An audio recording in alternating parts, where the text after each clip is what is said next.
They say the quietest hours in a hospital are when you notice things you shouldn't. Maybe that's why I always kept my headphones in while mopping the third floor at 3 a.m. until the battery died last night, and I heard a soft voice behind me. Do you know when my replacement will arrive?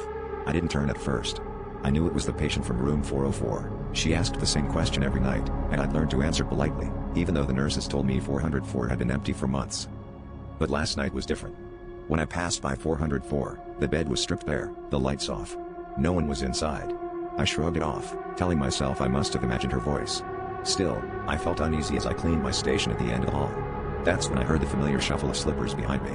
I spun around, expecting to see her frail silhouette, but instead, someone was hunched over my cart, scrubbing the mop bucket with my gloves on. She looked up, and her face was a blurred smear, like a painting left out in the rain. "You're late," she whispered, her hands moving in frantic circles. "I had to start without you." My heart hammered in my chest as the quarter lights flickered, casting her movements in a jerky, unnatural strobe. I wanted to run, but my legs wouldn't listen. The only thing I could do was stare as she wiped invisible stains from the floor, humming the same lullaby I'd heard echoing from 404 every night.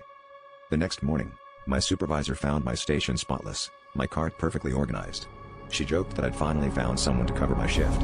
When I checked the schedule, my name wasn't there anymore, just a new listing, night janitor, room 404.